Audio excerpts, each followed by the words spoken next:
Hi, this is RGK and I'm showing you Nongünz, a game by Brainwash Gang. This is a roguelite mixed with run and gun.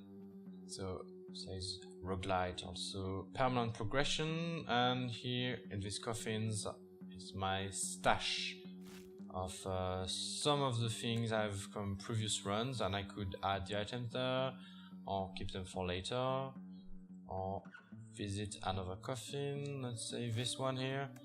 Here on the right side you can see some elements to build a skeleton, like skulls, ribs, and spine, arm, and so on. And it's because I'm trying to craft a non-player character that will go in the dungeons for me. This is one of the weird elements of the game. Yeah, the economy is very weird. Here is a shop. I freed him from the dungeon, so now he's here. And talking about freeing from dungeons, all these little guys that are loving me. Look at them, praying for me, the gun god.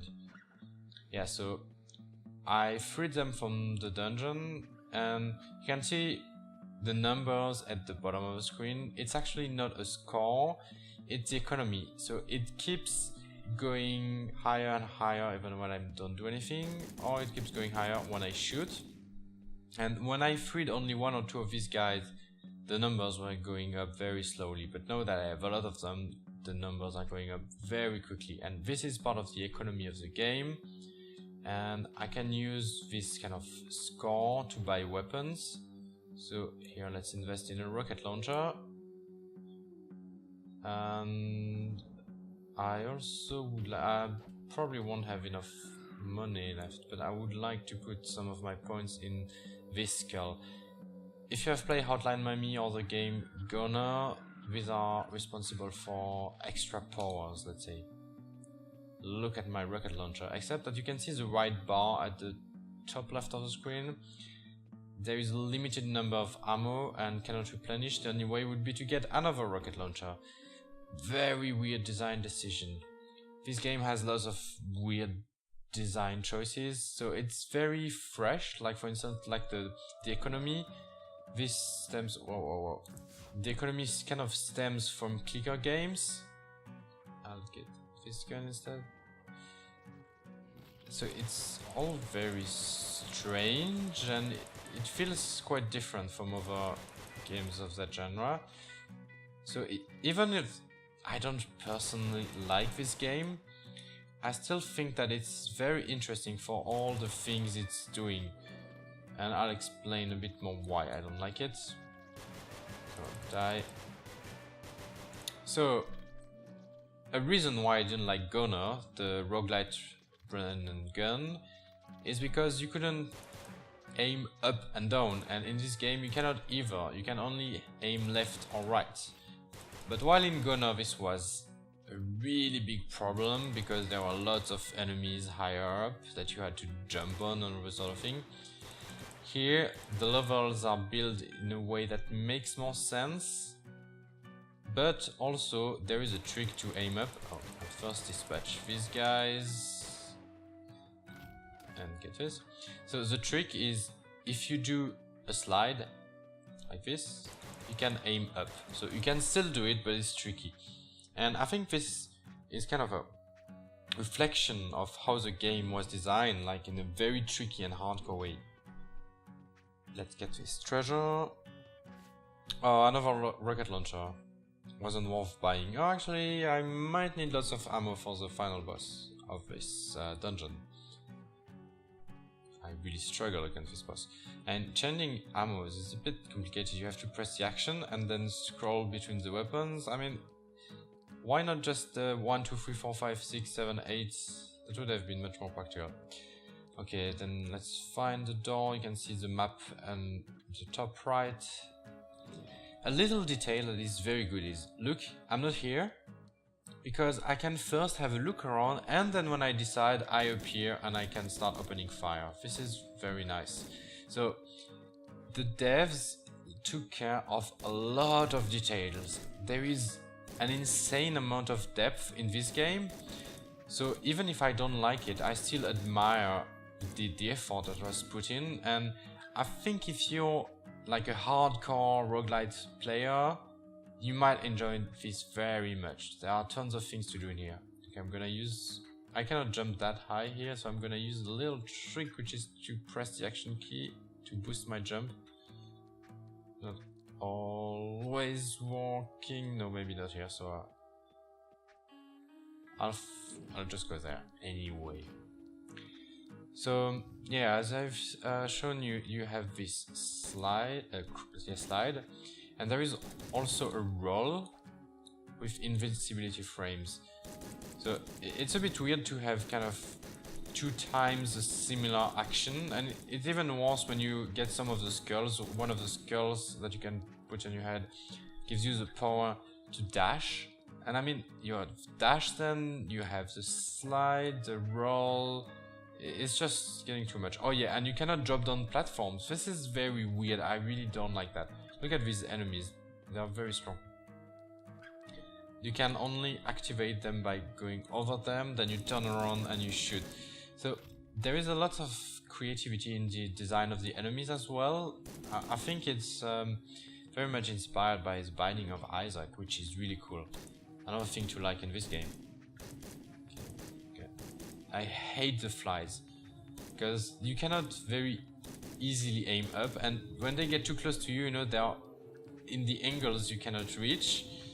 And if they get even closer to your body, they can be in between your body and where the bullets spawn, so you don't hit them.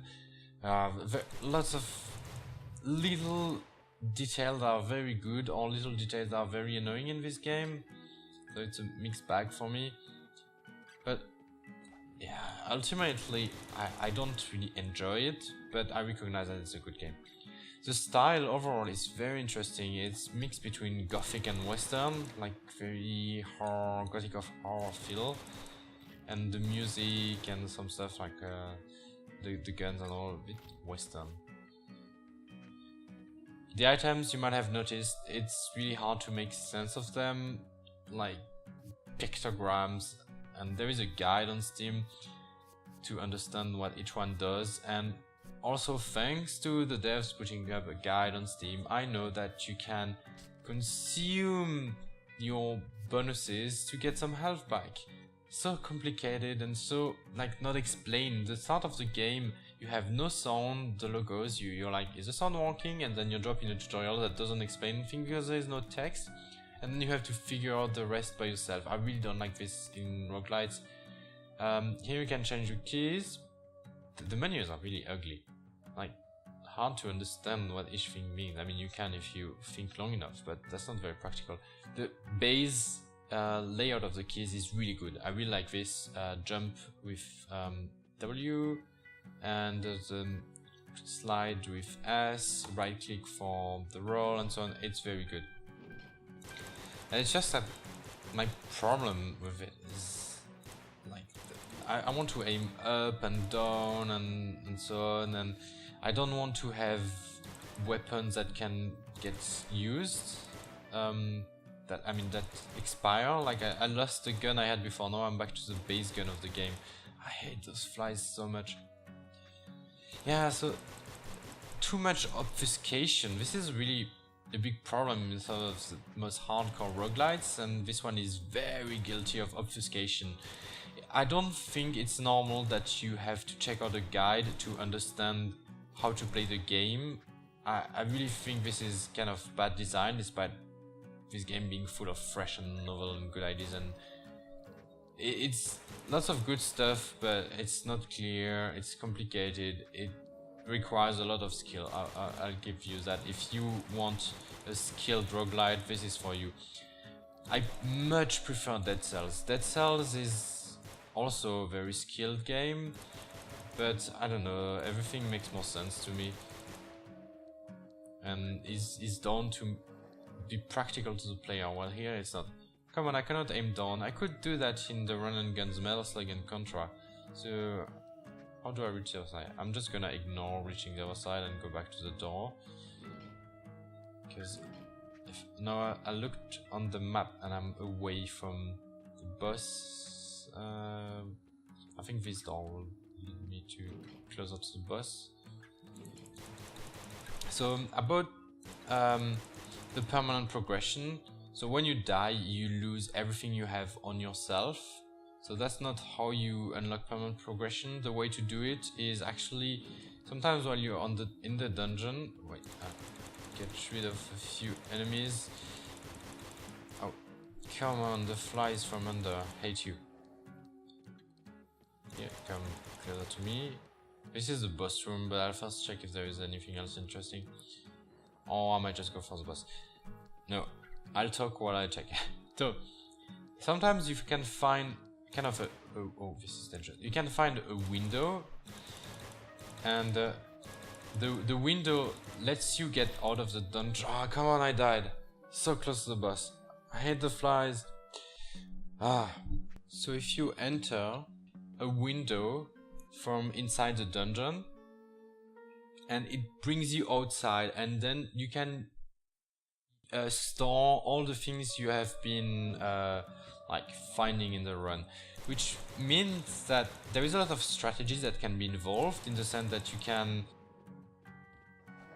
try to build up an arsenal and then do a very good run, but then it means it's also a lot of grinding for the good stuff, and then you get out of the dungeon and oh, got hit by these weird legs things. I really like the design of the enemies and the thing.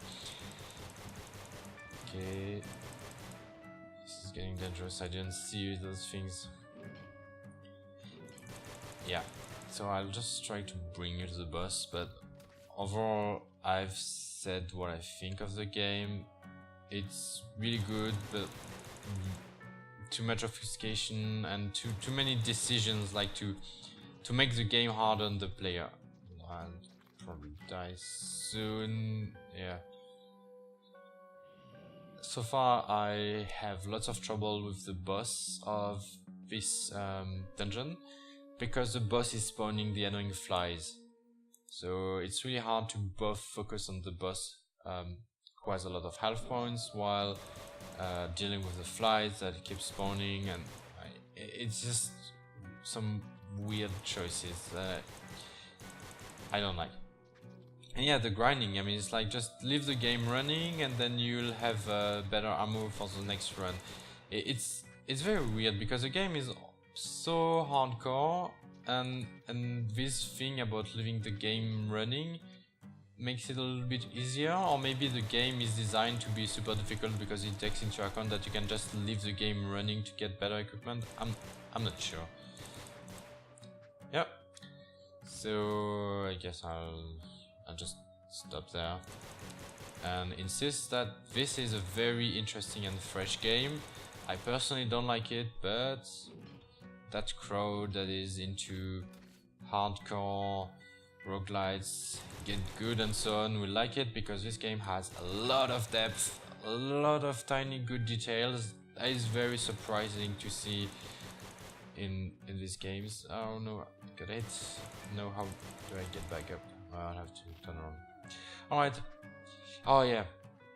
You can get health back by eating your powers. Maybe I already said that, but it's very weird, and I learned this by checking on the Steam forums. Yeah, so as I said, the guide from the devs, it's very strange. I mean, the game never explains you anything. I really don't like that. Anyway, I hope you enjoyed this video. Bye bye.